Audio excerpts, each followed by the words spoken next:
hogy hogyan szeretlek? Hadd soroljam el.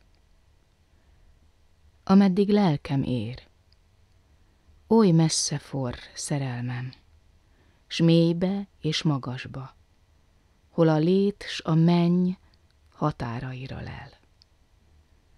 Szeretlek, mintha hétköznap lehel békét, ha nap süt, gyertya haldokol, ahogy a jogért harcol robotol a hős, akinek dicséret se kell.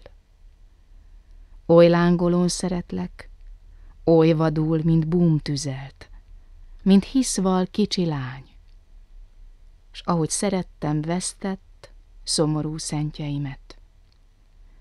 Szeretlek én vidám, vagy könnyes arccal, mindig,